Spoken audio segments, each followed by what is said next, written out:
নমস্কার, ইচাডানা পরিবারের সকলকে স্বাগত। আমার আজকের রেসিপি কাবলি ছোলার মাংস দিয়ে ঘুগনি।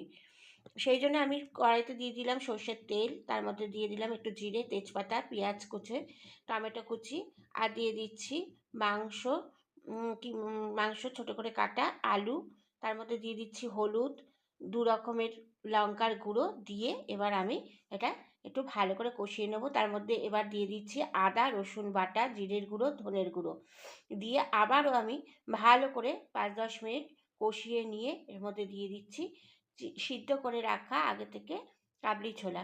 এবার কাবলি ছোলাটা দিয়ে তার মধ্যে পরিমাণ মতো নুন আর একটুখানি মিষ্টি দিয়ে এবার আমি নাড়াচাড়া করে ওর মধ্যে গরম মশলা দিয়ে এবার প্রেশার কুকারে ঢেলে দিচ্ছি।